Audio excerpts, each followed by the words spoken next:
Good morning, dear students. আশা করি তোমরা ভালো আছো সবাই। After the long lockdown, আশা করি তোমরা সবাই সুস্থ আছো।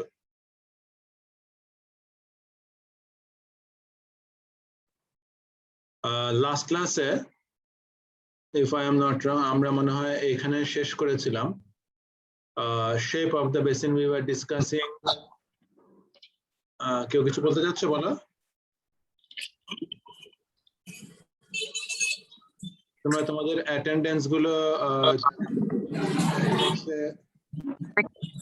চ্যাট বক্সে তোমরা তোমাদের অ্যাটেন্ডেন্স গুলো দিয়ে দাও। আমরা শুরু করছি with the form factor আমরা শেষ করেছিলাম। আমরা compactness coefficient দিয়ে শুরু করছি। We were discussing impact of shape of the basin on runoff এবং এখানে আমরা characteristics of the drainage basin বলতে আমরা shape of the basin বলছিলাম। If you remember correctly, আমি তোমাদেরকে দেখিয়েছিলাম হাইড্রোগ্রাফ এবং তোমাদেরকে দেখিয়েছিলাম যে drainage basin এর একটা shape আছে। শেপ আঁকতে যে আমরা সবসময় একটা পান পাতার মতো একটা শেপ একে এক্সাম্পল দেখাই বা দেখিয়েছি বিভিন্ন বইয়েও তাই, বাট এখানে আমরা দেখতে চাচ্ছি যে আসলেই শেপের ইম্প্যাক্ট কি। কারণ a basin can be of so many different shapes. বেসিনের শেপ এরকম হতে পারে, রেক্ট্যাঙ্গুলার হতে পারে, স্কোয়ার হতে পারে, সার্কুলার হতে পারে।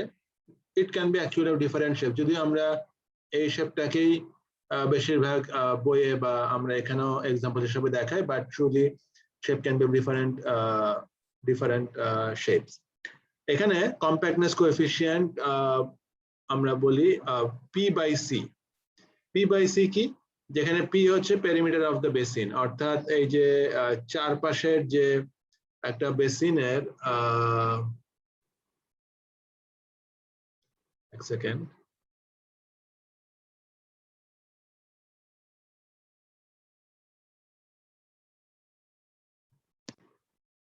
একটা বেসিনের এই যে পেরিমিটার চারপাশে যে আর্ম আছে, আর্মের যে যোগফল এটা হচ্ছে তার পেরিমিটার আমরা জানি। আর সি হচ্ছে circumference of the circle whose area is the same as the area of the basin. অর্থাৎ সি হচ্ছে এমন একটা সার্কেলের সার্কামফারেন্স যেই সার্কেলের এরিয়া হচ্ছে বেসিনের এরিয়ার সমান। তাহলে আমরা যদি ধরে নেই যে বেসিনের এরিয়া এ, তাহলে ওই সার্কেলের এরিয়াও এ এবং আর হচ্ছে ওই হাইপোথেটিক্যাল ওই সার্কেলের যার সার্কামফারেন্স হচ্ছে সি তার রেডিয়াস। তাহলে ফর্মুলা অনুযায়ী a is equal to pi r square, এখান থেকে আমরা যেটা করব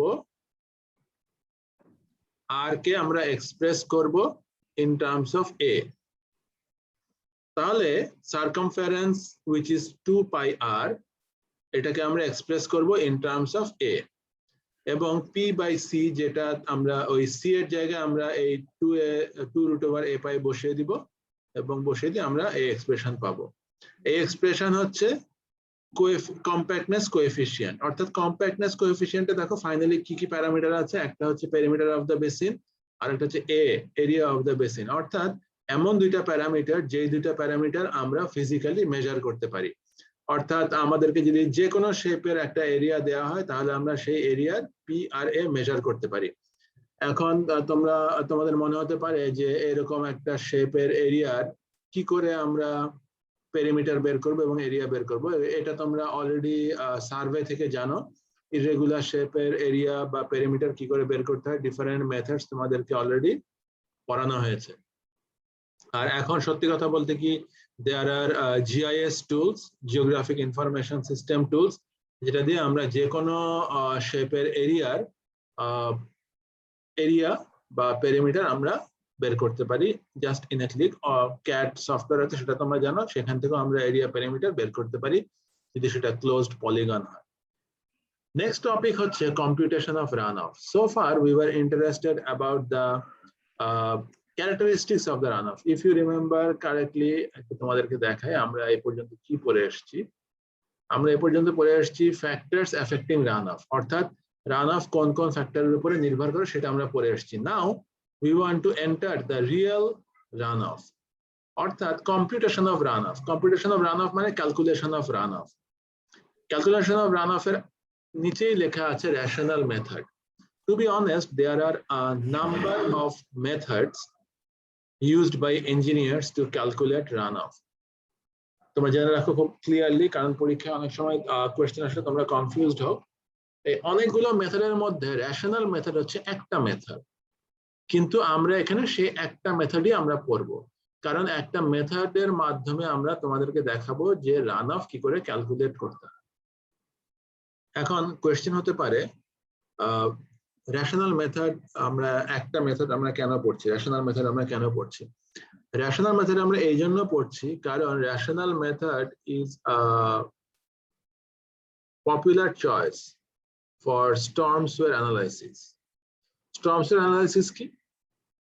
স্টর্ম সোয়ার মানে বৃষ্টির ফলে যে পানি হয়, সেই বৃষ্টির পানির যে অ্যানালাইসিস, অর্থাৎ কি পরিমাণ বৃষ্টি হলে কি পরিমাণ পানি হবে এবং কি পরিমাণ পানি রাস্তাঘাটের উপর দিয়ে যাবে বা শহর বা গ্রামকে পানির নিচে নিয়ে যাবে, সেটা অ্যানালাইসিস করার বা ক্যালকুলেট করার যে মেথড, সেটা হচ্ছে রেশনাল মেথড, এবং এটা মোস্ট পপুলার। এবং সারা পৃথিবীতে সিভিল ইঞ্জিনিয়াররা মোস্টলি এই মেথডটা ইউজ করে to calculate run off.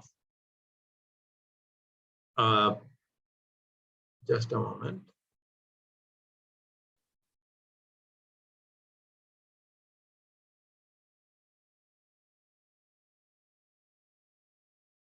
So আমরা রেশনাল মেথড দেখব।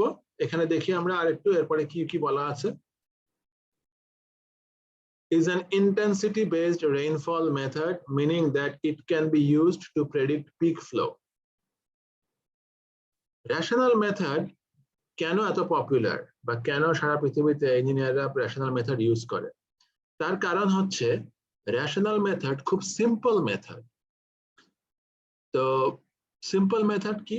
যে এটা অল্প কিছু প্যারামিটার যদি আমরা জানি রেইনফলের এবং ক্যাচমেন্টের, তাহলে সেই প্যারামিটার গুলো ইউজ করেই আমরা রেশনাল মেথড ইউজ করতে পারি, এবং রেশনাল মেথড ইউজ করে আমরা বৃষ্টিপাতের সঙ্গে সঙ্গে রান অফ কিরকম হবে সেটা আমরা বের করতে পারি।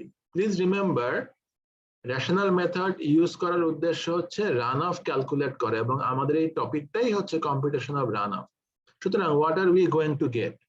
We are going to get যে কি পরিমাণ বৃষ্টি হলে আসলে কি পরিমাণ রান অফ হবে, সিম্পলি আমরা এটাই বের করতে চাচ্ছি। এটা বের করার জন্য পৃথিবীতে বিভিন্ন রকম মেথড থাকার পরও আমরা রেশনাল মেথড এই জন্য ইউজ করছি, যেটা আমি একটু আগে বললাম, যেটা খুব সিম্পল। তাহলে মেথডটা যেহেতু খুব সিম্পল এবং খুব অল্প প্যারামিটার জানলে এটা ইউজ করা যায়, সুতরাং জানবে যে যে কোনো কঠিন কাজের জন্য যখন সহজ মেথড থাকে, তখন সেই সহজ মেথডটার কিন্তু অনেক লিমিটেশনও থাকে। So you have to keep that in mind. এই জন্য দেখো এখানে একটা কথা বলেছে, সেকেন্ড লাইনে দেখো বলা আছে can be use to predict the peak flow.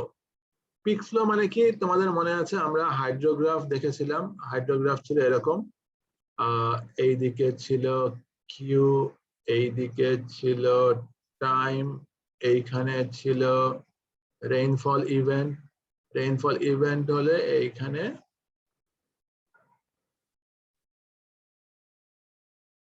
Run of হয়। তাহলে এই রান অফের মধ্যে এই যে এইটা,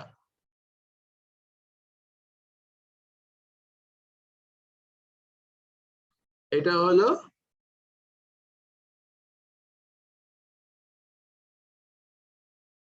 পিক ফ্লো। এই ভার্টিক্যাল এটা হলো পিক ফ্লো, এবং যেই সময় পিক ফ্লোটা হচ্ছে সেই টাইমটাকে আমরা বলি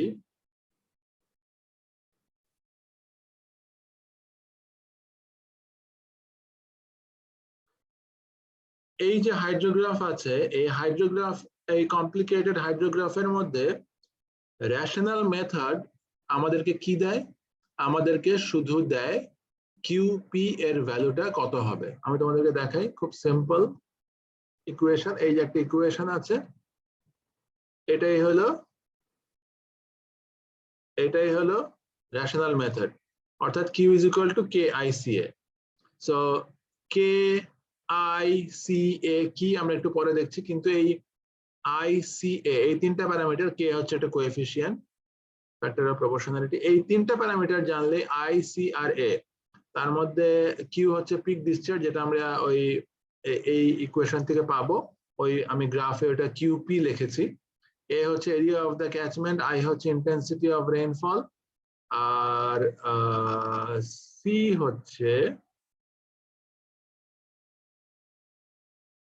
হচ্ছে রান অফ কোএফিসিয়েন্ট। এগুলো কি আমরা একটু পরে দেখছি। তাহলে দেখো, আই সি আর এ জানলে আমরা কিউ বের করতে পারি। It is that simple. But যখন আমরা খুব সিম্পল একটা মেথড ইউজ করব, তখন আমরা খুব সিম্পল জিনিস পাবো, যেমন আমরা এখানে কিউপি পেয়েছি। কিন্তু দ্যাট ইজ নট ইঞ্জিনিয়ারিং, কারণ আই সি আর এ এর ভ্যালু বলে দিলে কিউ বের করা কোনো ব্যাপার না। But that is not engineering, that is what you should use in your practical life. কিন্তু একটা কথা মনে রাখতে হবে, যে কোনো সিম্পল মেথড বা যে কোনো ফর্মুলা ইউজ করলে as an engineer, this is the difference between the graduate engineer or a diploma training. কি, যে তুমি জানো যে এই ফর্মুলাটা যে তুমি ইউজ করছো এর লিমিটেশন কি, এটা দিয়ে তুমি যা পাচ্ছ সেটার সিগনিফিকেন্স কি, এবং এটা দিয়ে তুমি কি কি জিনিস তুমি অ্যাসিউম করে নিচ্ছ। এই অ্যাজাম্পশন গুলো অত্যন্ত ইম্পর্টেন্ট। এবং তুমি অ্যাজ অ্যান ইঞ্জিনিয়ার যখন এই কিউ, এই সিআইপিএ দিয়ে কে আইসিএ দিয়ে বের করবে, তখন তোমাকে জানতে হবে যে এর লিমিটেশন কি। So that's the part I am going to describe now, কারণ ফর্মুলা তো দেখিয়ে দিলাম, খুব ইজি। তো দেখো, মেনি, এখানে দেখো কি লেখা আছে এই paragraph, many hydrologic design problem, অর্থাৎ আমরা যদি পাইপের ডিজাইন করতে চাই, যে একটা জায়গায় বৃষ্টিপাত কত হলে পানি জমবে এবং সেখানে পানিটা সরানোর জন্য আমার পাইপ ডিজাইন করতে হবে, এটা হলো ডিজাইন প্রবলেম। তো পাইপের ডিজাইন করতে গেলে তো আমার রান অফ ক্যালকুলেট করতে হবে আগে। সো এই জন্য বলা হচ্ছে require simply an estimation of the peak flow. অর্থাৎ এই যে পুরো হাইড্রোগ্রাফ, এই ডান দিকে যে হাইড্রোগ্রাফটা আছে দেখো, এই হাইড্রোগ্রাফের মধ্যে কিউপি যে ভ্যালুটা এই রেশনাল মেথড দেয়, সেই ভ্যালুটাই কিন্তু ম্যাক্সিমাম রান অফ। এবং যখন আমরা ডিজাইন করি, ফর এক্সাম্পল আমরা যখন স্ল্যাব ডিজাইন করি, ছাদ ডিজাইন করি, তখন আমরা কি করি, এই ছাদের উপরে বিভিন্ন সময় বিভিন্ন রকম লোড আসতে পারে, কিন্তু আমরা সেই লোডটা ধরে ডিজাইন করি যেটা ম্যাক্সিমাম লোড, অর্থাৎ ওয়ার্স্ট পসিবল সিনারিওটা ধরে আমরা ডিজাইন করি। অর্থাৎ ইঞ্জিনিয়াররা যখন আমরা ডিজাইন করি, তখন আমরা ওয়ার্স্ট পসিবল সিনারিওটা আমরা ক্যাপচার করতে চাই। So basically rational method is such a method যেটা আমাদেরকে কিউপি দেয়, পিক ফ্লো দেয়, কিন্তু এই পিক ফ্লোটাই হচ্ছে ম্যাক্সিমাম রান অফ, অর্থাৎ বিভিন্ন সময় এর চেয়ে কম রান অফ এখান দিয়ে ফ্লো করে, but we are interested in the peak flow, just as we are interested about the maximum load on a slab, এবং সেই ম্যাক্সিমাম লোডটা ধরে আমরা ডিজাইন করি। সো ডিজাইন প্রবলেমে, যে জন্য আমি এখানে মার্ক করলাম যে ডিজাইন প্রবলেমে it is very important to know the peak flow. সেই জন্য ডিজাইন প্রবলেমে it requires the estimation of the peak flow by a river system under specific condition. Of course there are some specific conditions, এবং সেই specific condition, হ্যাঁ বলো বলো, কিছু বলছো কেউ? না স্যার, ঠিক আছে, ওর মনে হচ্ছে নেটের সমস্যা। আচ্ছা, in such problems the general shape of the flood hydrograph and time of occurrence of peak flow are no special significance. দেখো এখানে খুব ইম্পর্টেন্ট একটা কথা বলা আছে, যে জন্য তোমাকে আসলে এটা জানতে হবে। shape of the hydrograph and time of occurrence of peak flow, আমি যে এই ছবিটা এঁকেছি, সেই ছবিতে this is the shape of the hydrograph and this is the TP, the time of occurrence of the peak flow, are no special significance. অর্থাৎ এই design প্রবলেমে আমার আলটিমেট টার্গেট হচ্ছে কিউপি জানা, এই শেপ অফ দ্য হাইড্রোগ্রাফ বা টিপি কি হচ্ছে এটা জানা এত ইম্পর্টেন্ট না আমার কাছে। এমন যখন সিচুয়েশন হয় তখন rational method, in such cases rational method can be applied to estimate the peak flow rate. So তখন আমি এটা ইউজ করতে পারি এবং এক্স্যাক্টলি এটাই সিভিল ইঞ্জিনিয়াররা করে। কারণ শেপ অফ দ্য হাইড্রোগ্রাফ হ্যাঁ of course important, it is not redundant, but ওই যে সুয়ার সিস্টেম ডিজাইনে বা পাইপের ডিজাইনে that shape is not so important, that's why we can get away without knowing that. কিন্তু আমরা যে রেশনাল মেথড থেকে কিছুই পাই না তা না, রেশনাল মেথড থেকে কিছু পাওয়ার জন্য দেখো দেয়ার are a list of assumptions, এখানে একটা লিস্ট অফ অ্যাজাম্পশনস আছে এবং আমি মনে করি as engineer it is more important for you to know the assumptions than the formula. কারণ ফর্মুলা দেয়া আছে q is equal to ki, you can never forget it, আর এটাতে বইয়ে আছে, বাট অ্যাজাম্পশনটা যদি লেখা থাকে এবং তুমি সেটা না বুঝে অ্যাপ্লাই করো তাহলে যেটা হবে এই কিউ যে ভ্যালুটা তুমি বের করবে, ইউ ক্যান নেভার ইন্টারপ্রেট যে এই ভ্যালুটাকে কিরকম সাবধানতার সঙ্গে আমাদের ইউজ করা উচিত। আমি অ্যাজাম্পশন গুলো এক্সপ্লেইন করলেই তোমরা বুঝতে পারবে যে কেন এই অ্যাজাম্পশন গুলো জানা দরকার।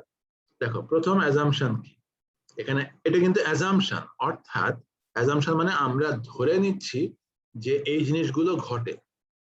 তো এই জিনিসগুলো যদি ঘটে তাহলে আমরা রেশনাল মেথড ইউজ করতে পারি। আর উল্টাভাবে যদি বলি, বাস্তবতা যদি এই অ্যাজাম্পশনের কাছাকাছি হয় তখন এই ফর্মুলা ইউজ করে আমরা ভালো রেজাল্ট পাবো। অর ইন আদার ওয়ে, বাস্তবতাকে আমরা ভেঙে চুরে এই অ্যাজাম্পশন দিয়ে যদি জাস্টিফাই করতে পারি বা অ্যাজাম্পশনের কাছাকাছি আনতে পারি তখন আমরা রেশনাল মেথড ইউজ করে ভালো রেজাল্ট পাবো। একটু আমি এক্সপ্লেন করি, then things will be clear. The rainfall is uniform both spatially and temporally. আচ্ছা, রেইনফল ইউনিফর্ম মানে এই যে এইখানে দেখো, এখানে যে একটা রেইনফল ইভেন্ট, এখানে রেইনফল ইভেন্ট এঁকেছিলাম, এটা কিন্তু আমি ইউনিফর্ম এঁকেছি, অর্থাৎ হরাইজন্টাল লাইন দিয়েছি। রেইনফল ইভেন্ট তোমাদের মনে আছে, রেইনফল ইভেন্ট ওয়াই অ্যাক্সিস হচ্ছে রেইনফল ইন্টেন্সিটি, এক্স অ্যাক্সিস হচ্ছে টাইম, আর এটা হচ্ছে রেইনফল ইন্টেন্সিটি। এইরকম যে রেইনফল সেটা হচ্ছে ইউনিফর্ম রেইনফল এবং এটাই কিন্তু এখানে দেয়া হয়েছে, এখানে কিন্তু এইটাই দেখানো হয়েছে। সো এখানে আমরা ধরে নিচ্ছি rainfall is uniform both spatially and temporally। মানে কি, মানে যত জায়গায় পুরো ক্যাচমেন্ট জুড়ে যে বৃষ্টি হয়েছে সেটা ইউনিফর্ম, পুরো ক্যাচমেন্টের সব জায়গায় এবং পুরাটা টাইম ধরে, অর্থাৎ যে টি যে টাইমটা, এই যে পুরাটা টাইম ধরে এটা ইউনিফর্ম, এটা এখানে বলা হয়েছে। তো একটা ক্যাচমেন্ট তার পুরো জায়গায় একই রকম বৃষ্টি হবে এটা তো বাস্তব না। ফর এক্সাম্পল, ঢাকা শহর যদি একটা ক্যাচমেন্ট হয় পুরা ঢাকা শহর, তাহলে ঢাকা শহরের পুরা শহরে যতক্ষণ বৃষ্টি হয়েছে তার ততক্ষণ একই রকম বৃষ্টি হয়েছে এবং পুরা ঢাকা শহরে এটা একই রকম ছিল, এটা যদি আমরা ধরে নিই এটা একটু অবাস্তব। কারণ যখন মোহাম্মদপুরে বৃষ্টি হচ্ছে তখন বুয়েট ক্যাম্পাসে একই রকম বৃষ্টি হয় না। ইভেন বুয়েট ক্যাম্পাসের মাঠে যেখানে যখন বৃষ্টি হয় তখন লাল ক্যাম্পাসে বা নজরুল ইসলাম হলে বা সোহরাওয়ার্দী হলে একই রকম বৃষ্টি হয়, সেটাও হয়তো হয় না বা হলেও সম্ভাবনা বেশি। তার মানে আমি যখন প্রথম অ্যাজাম্পশনটা ধরে নিচ্ছি rainfall is uniform both spatially and temporary, দেখো পরের অ্যাজাম্পশনটা the drainage area is small, অর্থাৎ আমরা যে ক্যাচমেন্ট এরিয়ার কথা বলছি দ্যাট ইজ স্মল। তার মানে আমরা যদি ঘুরিয়ে বলি যে এখানে এটা ধরে নেয় যে ড্রেনেজ এরিয়া ইজ স্মল, আসলে কি হচ্ছে, আসলে ছোট ছোট ড্রেনেজ বেসিন যদি আমরা ধরি তাহলে এই 1 নাম্বার কন্ডিশন সত্যি হবে, সেই জন্যই 2 নাম্বার কন্ডিশন এসছে। অর্থাৎ তুমি এটাকে পুরো বাংলাদেশকে একটা বেসিন ধরে তুমি অ্যাপ্লাই করে দিবে, that will lead to a result, of course, কারণ তুমি I C A গুণ করলে Q পাবে, so result তো তুমি পাবেই, but you have to use that result with caution কারণ the basin was too big. So you have to be very careful when you use the rational method for a very big basin. Rather, what we should do is we should divide the full big basin into a number of small basins, and then we should apply it part by part for each of the small basins যেখানে বৃষ্টি হলে rainfall is spatially and temporally uniform. এরপরের assumption হচ্ছে duration of the rainfall is equal to catchment's time of concentration. যেহেতু এই rational method time সম্পর্কে কোনো estimation দেয় না বা শেপ অফ হাইড্রোগ্রাফ নিয়ে কোনো এস্টিমেশন দেয় না, যেন দেখো একটা অ্যাজাম্পশন এখানে দিয়েই দিয়েছে, অর্থাৎ এমন একটা বেসিনের জন্য এটা এমন একটা রেইনফলের জন্য এমন একটা বেসিনের জন্য অ্যাপ্লাই করা যাবে যেখানে ডিউরেশন অফ দ্য রেইনফল, অর্থাৎ এই যে এইখানে এই যে রেইনফল ইন্টেন্সিটি যতক্ষণ ধরে বৃষ্টি হলো এটা কিসের সমান, ক্যাচমেন্টস টাইম অফ কনসেন্ট্রেশন। আমি একটা ক্যাচমেন্ট আঁকি, তোমরা জানো এটা হচ্ছে আউটলেট, এখানে ক্যাচমেন্টস টাইম অফ কনসেন্ট্রেশন কি? টাইম অফ কনসেন্ট্রেশন হচ্ছে এই যে বেসিনটার আউটলেট আছে, এই যে এইখানে আউটলেট আছে, এই আউটলেটে বেসিনের সবচেয়ে দূরের পয়েন্ট থেকে পানি আসতে যে সময় লাগে সেই সময়টাকে বলে ক্যাচমেন্টস টাইম অফ কনসেন্ট্রেশন। আমরা ডিসকাশনের সুবিধার্থে ধরে নেই যে এই জায়গাটা হচ্ছে বেসিনের সবচেয়ে দূরের জায়গা, আউটলেট থেকে ধরে নেই, তাহলে এইখান থেকে এইখানে পানি আসতে যে সময় লাগে সেই সময়টা হচ্ছে এই ক্যাচমেন্টের টাইম অফ কনসেন্ট্রেশন, অর্থাৎ অ্যাজাম্পশনটা হচ্ছে এই টাইম অফ কনসেন্ট্রেশনের সমান হবে এই বৃষ্টিপাত হওয়ার সময়টা, এই দুইটা সমান হবে। এটা যদিও লেংথ, এটা আমি লেংথ দেখাচ্ছি ফারদেস্ট পয়েন্ট, কিন্তু এই টাইমটা সমান হবে এই টাইমটা।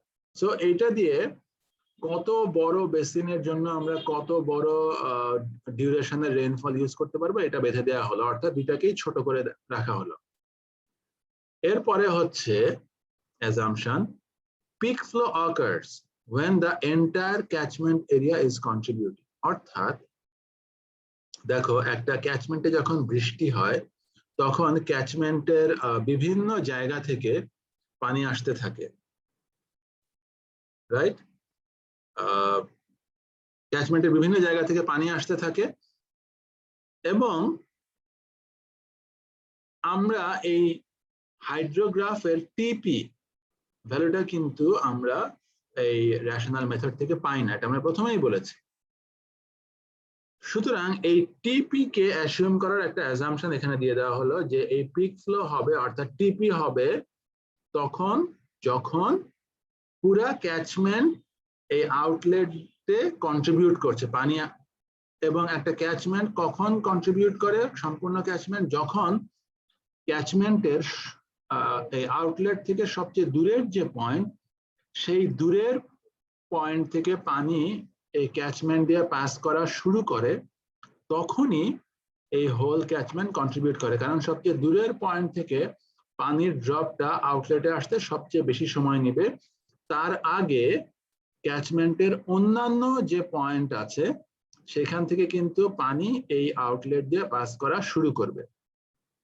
সুতরাং আমরা এখানে ক্যাচমেন্টের সাইজের সঙ্গে টিপি, হাইড্রোগ্রাফের টিপি ভ্যালু একটা কানেক্ট করলাম, এবং এটাও কিন্তু একটা অ্যাজাম্পশন। বাস্তবে কি হয় না হয় সেটা কিন্তু ভিন্ন, আর এটা হচ্ছে অ্যাজাম্পশন, অর্থাৎ তুমি বাস্তবতাকে এমন ভাবে কনভার্ট করবে, এমন ভাবে চেঞ্জ করবে, এমন ভাবে অ্যাসিউম করবে, এমন ভাবে ডিভাইড করবে যেন বাস্তবতা তোমার অ্যাজাম্পশন গুলোকে ভ্যালিড করে, বা বাস্তবতাকে তুমি কনভার্ট করবে এমন ভাবে যেন অ্যাজাম্পশন গুলো সত্যি হয়।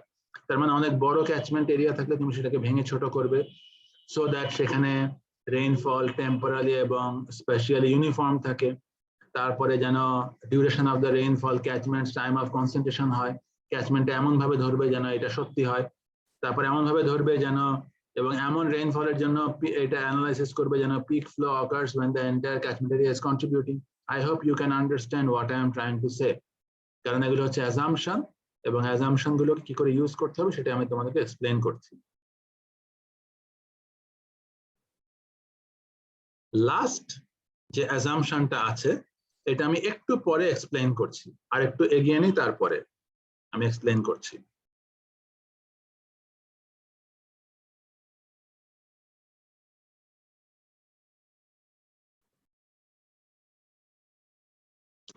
Q is equal to KICA. Q is the peak discharge. এটা নিয়ে আমাদের কোনো ডাউট নেই, কোনো কনফিউশন নেই। এবং ডিসচার্জের ইউনিট যা হয় cubic metre per second, cubic feet per second, অর্থাৎ volume per unit of time. এটা হচ্ছে ডিসচার্জের ইউনিট। এখানে কিউবিক মিটার বলো, কিউবিক ফিট বলো, cubic centimeter বলো, volume, whatever you say is right, but unit has to be consistent. A হচ্ছে area of the catchment, acre or hectare. I হচ্ছে, you see very carefully, I কি? I হচ্ছে rainfall intensity with the selected recurrence interval T years, and duration equal to catchment's time of concentration. অর্থাৎ আমরা একটু আগে অ্যাজাম্পশনে যেটা বলেছি যে ডিউরেশন হবে ক্যাচমেন্ট টাইম অফ কনসেন্ট্রেশনের সঙ্গে, সেটা ঠিক আছে, কিন্তু এখানে একটা ইম্পর্টেন্ট কথা হচ্ছে আই এর সঙ্গে বলা হচ্ছে selected recurrence interval T years. এইটা কি একটু বোঝার চেষ্টা করো, ইকুয়েশনটা লক্ষ্য করো, Q is equal to KICA। I এর ভ্যালু যদি আমি 1 দেই তাহলে কিউ যত হবে, আই এর ভ্যালু যদি 2i দেই তাহলে কিউ এর ভ্যালু তার ডাবল হবে, আবার যদি হাফ আই দেই তাহলে কিউ এর ভ্যালু হাফ হবে। এখন বৃষ্টিপাত যখন হয়, বৃষ্টিপাত তো আর সবসময় একই রকম হয় না। এই আই তো সেই বৃষ্টির ইন্টেন্সিটি, অর্থাৎ মুষলধারে বৃষ্টি হচ্ছে না টিপ টিপ করে বৃষ্টি হচ্ছে, কোন বৃষ্টির ভ্যালুটাকে আমি এখানে বসাবো, রাইট? তোমরা এখন দেখতে পাচ্ছ এখন প্রতিদিনই প্রায় বৃষ্টি হচ্ছে, কোন বৃষ্টি, টিপ টিপ করে পড়া বৃষ্টিকে আমি এখানে বসাবো নাকি ঝুম বৃষ্টি যেটা খুব জোরে হচ্ছে সেটা বসাবো?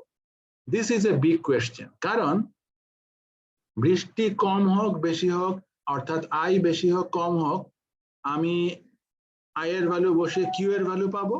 কিউ হচ্ছে কিউবিক মিটার পার সেকেন্ড বা কিউবিক ফিট পার সেকেন্ড বা cubic feet per hour peak flow, এবং এই কিউ এর ভ্যালু থেকে আমি কিন্তু আলটিমেটলি পাইপ ডিজাইন করব, অর্থাৎ আমার গিভেন রেইনফলের জন্য আমার কত পাইপের সাইজ লাগবে, যেই পাইপ দিয়ে আমি এই বৃষ্টির পানি একখান থেকে অন্যখানে নিয়ে যাব যেন আমার শহর বা আমার টার্গেটেড এরিয়া বা আমার ক্যাচমেন্ট যেন পানির নিচে ডুবে না যায়।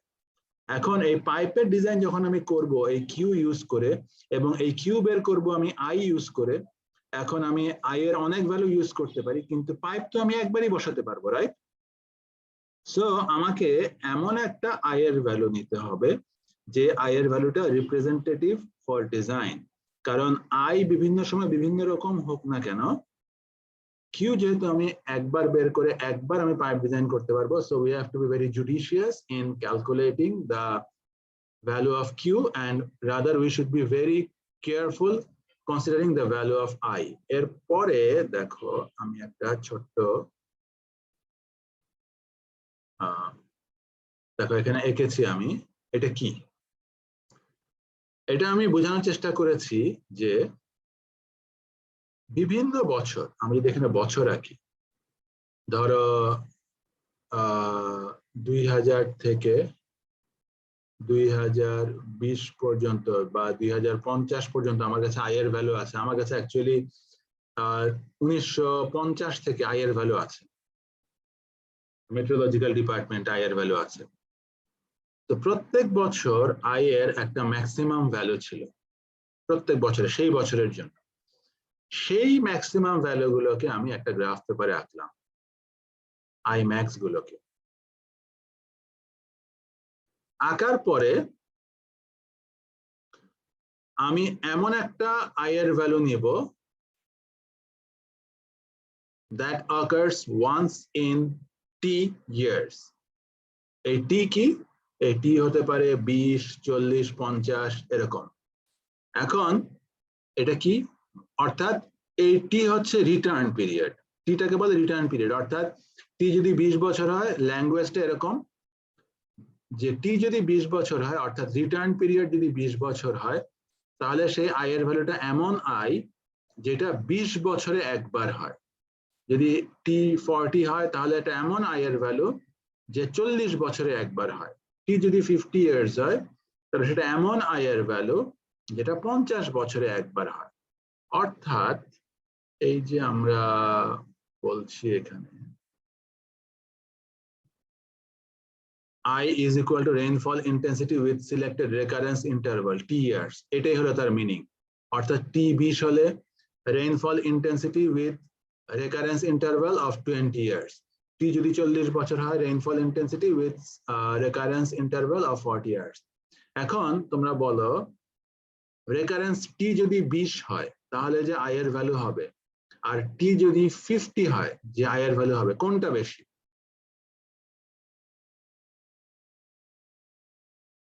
50 ইয়ার্স এটা বেশি হবে। 50 ইয়ার্স এটা বেশি হবে। সো রেকারেন্স ইন্টারভাল যদি 50 ইয়ার্স হয় তাহলে আমরা যে আই এর ভ্যালু পাবো সেই আই এর ভ্যালুটা বেশি হবে, এবং সেই আই এর ভ্যালু বসে আমি যদি কিউ পাই এবং সেই কিউ ইউজ করে আমি পাইপের ডিজাইন করি, তাহলে ইন্টারপ্রিটেশনটা হচ্ছে এরকম, আমি এমন পাইপ ডিজাইন করেছি যেটা 50 বছরে একবার হয় এরকম রেইনফল এনকাউন্টার করতে পারে। Please be careful about this interpretation and be clear about this interpretation, because using formula is very simple. There is no magic in it. If you put values on the right side, some left side value will come, and there is nothing new in it. But the thing that an engineer must know is what he designed by using this value. He should be able to interpret. আমি কি বসিয়ে কি বের করলাম এবং এটাতে আমি যা পাবো তার মিনিং কি। This is what an engineer must be able to do. Sir I এর ভ্যালুটা ডিটারমিনেশনটা আরেকবার একটু বলবেন কাইন্ডলি? আই এর ভ্যালু হচ্ছে, আমি একটু আগে যে ডায়াগ্রামটা দেখিয়েছি এইখানে বিভিন্ন ইয়ারের যে আই ম্যাক্স, ওই বছরের যে আই ম্যাক্স ভ্যালু ছিল সেগুলো আমরা প্লট করেছি, এবং সেই প্লট করা আই ম্যাক্স এর ভ্যালু থেকে তোমরা তো প্রবাবিলিস্টিক ম্যাথমেটিক্স স্ট্যাটিস্টিক্স পড়ে এসছো তাই না? স্ট্যাটিস্টিক্স তোমরা সম্ভাব্যতা তোমরা পড়ে এসছো তোমাদের ইন্টারমিডিয়েট লেভেলে, সম্ভাব্যতা। সেখান থেকে আমরা এমন আয়ের ভ্যালু বের করতে পারি যা সম্ভাব্যতা 1/20, যা সম্ভাব্যতা 1/40 বা সম্ভাব্যতা 1/50। যেহেতু সেগুলো অ্যানুয়াল ম্যাক্সিমাম ভ্যালু, সেজন্য 1/20 সম্ভাব্যতার যে আয়ের ভ্যালু পাবো সেটা হচ্ছে 20 ইয়ার্স রিটার্ন পিরিয়ড। 1/40 সম্ভাব্যতার যে আয়ের ভ্যালু পাবো সেটার রিটার্ন পিরিয়ড হচ্ছে 40 ইয়ার্স। 1/50 সম্ভাব্যতার যে আয়ের ভ্যালু পাবো সেটা রিটার্ন পিরিয়ড হচ্ছে 50 ইয়ার্স। এরকম রিটার্ন পিরিয়ডে বিভিন্ন রিটার্ন পিরিয়ডের আয়ের ভ্যালু পাবো, এবং তোমরাই বলেছো যে 50 ইয়ার্স রিটার্ন পিরিয়ডের যে আয়ের value that is more than the 20 years return period আয়ের ভ্যালু। সুতরাং আমি এই বিভিন্ন সম্ভাব্যতার আয়ের ভ্যালু বের করার পরে আমি এখানে তো একটা আয়ের ভ্যালু ইউজ করব, জাস্ট একটা আয়ের ভ্যালু ইউজ করব যার সম্ভাব্যতা আমি জানবো, এবং সেই সম্ভাব্যতা জানার পরে সে আমি 1/50 সম্ভাব্যতার আয়ের ভ্যালু ইউজ করলাম, অর্থাৎ এটার মানে হচ্ছে 50 বছরে একবার হতে পারে এরকম আয়। সেরকম আয়ের ভ্যালু যখন আমি এই ইকুয়েশনের ডান দিকে বসাবো, সেটা বসিয়ে যে কিউটা পাবো সেই কিউরও সম্ভাব্যতা তত, অর্থাৎ ওই আমি যদি 1/50 সম্ভাব্যতার আয়ের ভ্যালু ইউজ করি, অর্থাৎ 50 বছরে একবার হতে পারে এরকম আয়ের ভ্যালু ইউজ করি, তাহলে আমি যে কিউ এর ভ্যালু পাবো সেই কিউ এর ভ্যালু সম্ভাব্যতা হচ্ছে 50 বছরে একবার বা 1/50। Did you get it? কি বললাম? জি স্যার, জি বুঝতে পেরেছি স্যার। হ্যাঁ, সো what I mentioned যে তুমি অ্যাজ অ্যান ইঞ্জিনিয়ার যখন তুমি একটা ভ্যালু ইউজ করবে ডান দিকে এবং সেটা দিয়ে একটা বাম দিকের ভ্যালু পাবে, you as an engineer must be able to defend your design, যে তুমি কি ইউজ করেছো, কি পেয়েছো, এবং সেইটা পেয়ে যা ডিজাইন করেছো তার মিনিং কি। এই কিউ এর ভ্যালু ইউজ করে আমরা যে পাইপের ডায়ামিটার বের করব, সেই পাইপ এক্সপেক্টেডলি 50 বছরে একবার বৃষ্টি হয় এমন বৃষ্টি ঠেকানোর জন্য সক্ষম, রাইট? এটাই আমি বলেছি। সো হ্যাঁ বলো। আয়ের ইউনিটটা কি হবে তাহলে? আই ইউনিটটা কি হবে তুমি বলো, ইন্টেন্সিটির ইউনিট কি, রেইনফল ইন্টেন্সিটির? এখানে এখানে মনে আছে এই যে বাম দিকের ডায়াগ্রাম ডান দিকের ডায়াগ্রাম মনে আছে, ইঞ্চ পার আওয়ার, এটা হলো রেইনফল ইন্টেন্সিটির ইউনিট। ঠিক আছে, এটা কিন্তু আমরা পড়ে গেছি আগে। ওকে, অর্থাৎ depth per unit time, millimetre per hour, inch per hour, যে কোনো depth per unit time. So সেটা হচ্ছে আই এর ইউনিট। আর বেসিক্যালি ইকুয়েশনটা ছিল Q is proportional to I C A. Basic ইকুয়েশনটা হচ্ছে Q is proportional two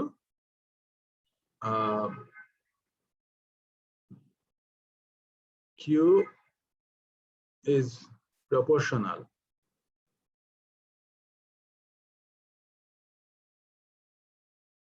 to ICA.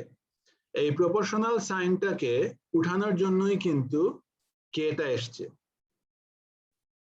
এবং কে হচ্ছে ফ্যাক্টর অফ প্রপোর্শনালিটি। সো এই যে দেখো এখানে আই ইউনিট এখানেও দেয়া আছে, millimetre per hour, inch per hour, whatever, এবং কোএফিসিয়েন্ট গুলো অ্যাকর্ডিংলি চেঞ্জ হবে। সো ইউনিট নিয়ে এখানে খুব বেশি সমস্যা নাই, বিকজ ইউনিটের ঝামেলা এখানে খুব বেশি না। Unit will be consistent. দেখো এ কত হলে আই কত হলে ইউনিট কি হবে সব দেয়াই আছে। যেটা ইম্পর্টেন্ট সেটা হলো আই এর রিটার্ন পিরিয়ড কত হবে, সেটা ইউজ করে যে কিউ পাবো সেটার মিনিং কি, এবং তার থেকেও ইম্পর্টেন্ট হচ্ছে সি।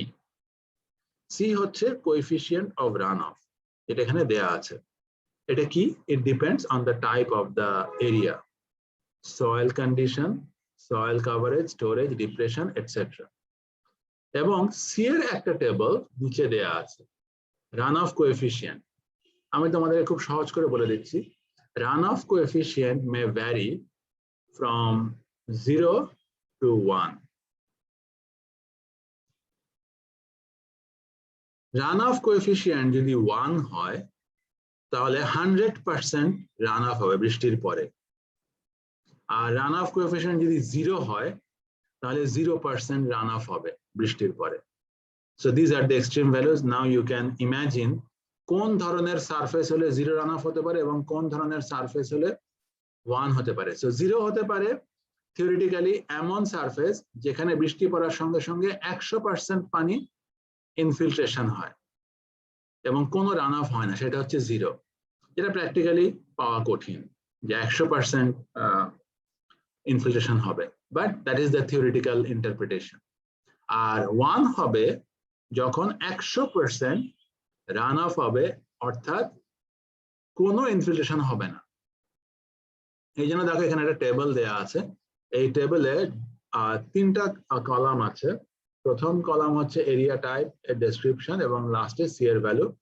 এরিয়া টাইপ ডেসক্রিপশন তোমরা তোমাদের কমন সেন্স থেকেই বুঝতে পারছো যে কোন ধরনের এরিয়াতে 100% রান অফ হতে পারে। যদি পাকা জায়গা থাকে, কংক্রিট দিয়ে আচ্ছাদিত জায়গা থাকে, কাভার্ড জায়গা থাকে, আমরা ইঞ্জিনিয়ারিং ল্যাঙ্গুয়েজে বলি covered area.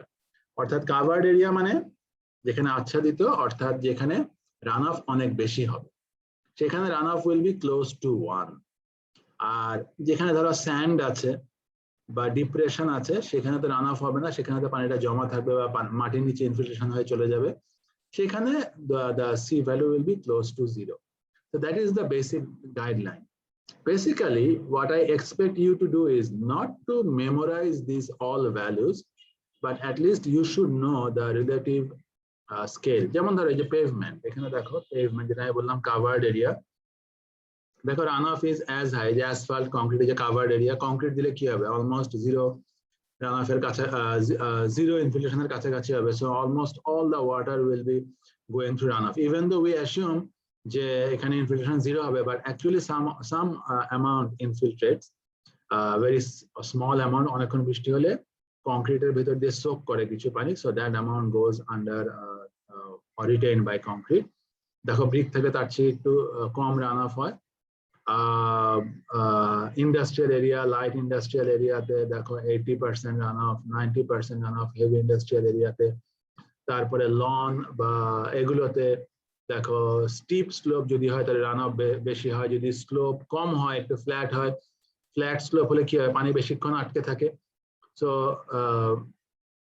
Accordingly run of একটু কম হয়, কারণ বেশি পানি ইনফিল্ট্রেট করে, ইনফিল্ট্রেশন যত বেশি হবে রান অফ তত কম হবে, রান অফ যত বেশি হবে ইনফিল্ট্রেশন তত কম হবে। So that's the basic understanding. এবং এখানে অন্যান্য টাইপ অফ এরিয়াও এখানে বলা আছে। So basically, you should write a value close to real value. এটা সামান্য কিছু এদিক ওদিক হলে it doesn't matter, but you should be able to justify যে কেন ওই এরিয়া রান অফ এর ভ্যালু ওটা এবং কেন অন্যটা না, বা একটা কেন বেশি বা একটা আর কেন কম, এই জাতীয় জিনিস you have to be able to explain. এরপরে so this is the value। এবং দেখো আমরা যেহেতু জিওমরফোলজি পড়ছি, জিওমরফোলজিতে পৃথিবীর উপরিভাগের কন্ডিশন আমরা ডেসক্রাইব করি, আমরা প্রথম ক্লাসেই বলেছি। তো basically C value is the value যা পৃথিবীর উপরিভাগের যে নেচার সেটা আমাদেরকে এক্সপ্লেইন করে। এই সি ভ্যালুটা এখানে আছে বলেই রান অফ এর প্যাটার্ন আমরা বুঝতে পারি, এবং পৃথিবীর উপরিভাগের এই ক্যারেক্টারের সঙ্গে রান অফ এর ক্যারেক্টারের সম্পর্ক আছে বিধায় this topic is included in geomorphology. So C is a character reflecting the condition of the soil on the top layer. So C value সঙ্গে runoff change হবে এবং C value সঙ্গে drainage design ও change হবে।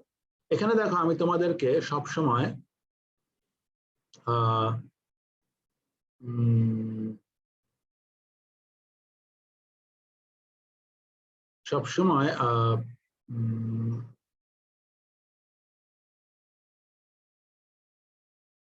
এরকম একটা catchment শেপের কথা আমরা ডিসকাস করছি সব সময়, বাট ক্যাচমেন্টটা এরকম না হয় এরকমও হতে পারে। এবং এখানে দেখো 1 2 3 8 পর্যন্ত দেয়া আছে, কি এটা 8 রকম, অর্থাৎ 8 রকম সি এর ভ্যালু এখানে আছে। অর্থাৎ আমরা ধরে নিচ্ছি যে এখানে সি এর ভ্যালু একটা,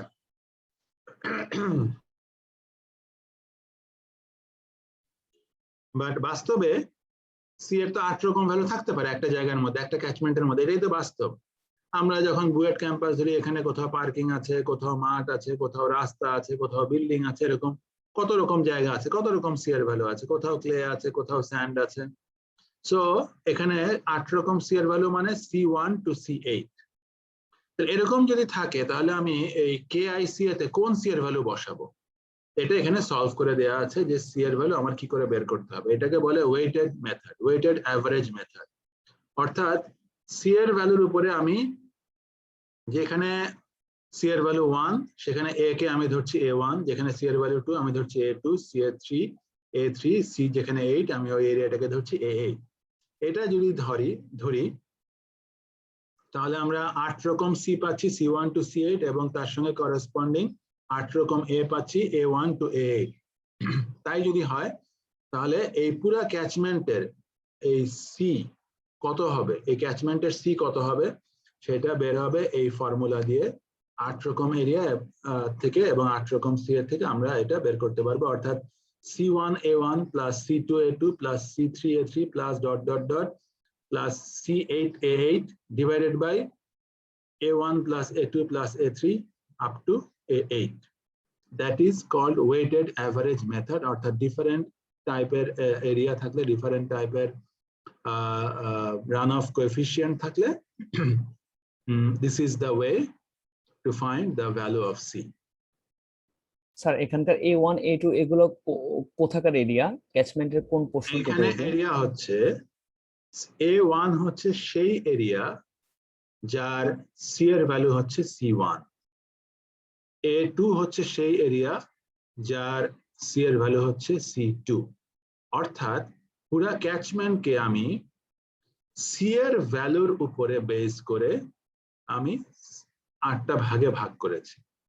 যেমন বুয়েট ক্যাম্পাস যদি তুমি ধরো, মাঠে একরকম সি, মেবি পার্কিং আর একরকম, মেবি বিল্ডিং এ একরকম, মেবি গাছের নিচে একরকম। সো ইউ নো যে তুমি তো এখানে অলরেডি জেনেছো how to separate the different C values, right? এই টেবিল থেকে তুমি জেনেছো, I already introduced you how C value can be different. So as an engineer, when you go to the field and look at the catchment, you come to understand how C values are different. So to me basically a boundary gulo draw korbe based on the difference in C values. So তুমি একটা map তৈরি করবে যেখানে C এর value different, এবং সেটাই তোমাকে C1 থেকে C8 পর্যন্ত দিবে ফর এক্সাম্পল।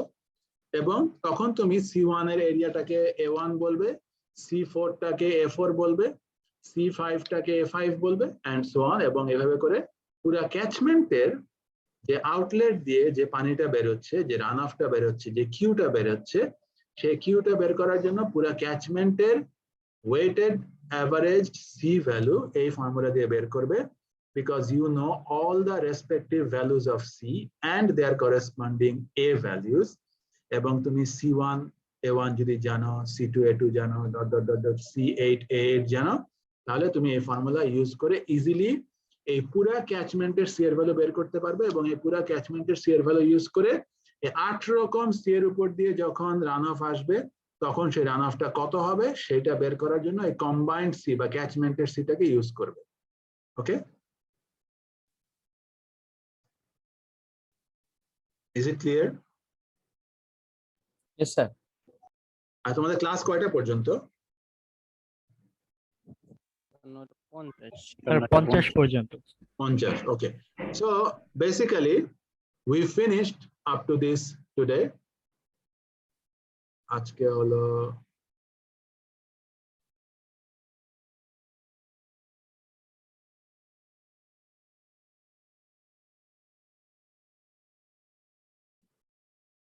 তোমরা তোমাদের লেকচার গুলো তো পেয়েছো তাই না? লেকচার রেকর্ডিং গুলো বিভিন্ন সময় আমি কিন্তু সব টিমসে আপলোড করে দিয়েছি। I hope you got all those. হ্যাঁ, সো আজকেরটা আমি করে দিব। তোমরা ভালো থেকো, সুস্থ থেকো, সাবধানে থেকো। ঠিক আছে, শেষ করছি ক্লাস। আর এই স্লাইড অ্যানোটেশনটাও একটু দিয়ে দিতে পারলে মনে হয় একটু সুবিধা হতো স্যার আমাদের। এটা তো রেকর্ডে চলে যাচ্ছে, সবই তো থাকছে রেকর্ডে, ভিডিও তো থাকছে রেকর্ডে, রেকর্ডে তো ভিডিওই থাকবে, so no problem. Okay, thank you. আসসালামু আলাইকুম স্যার।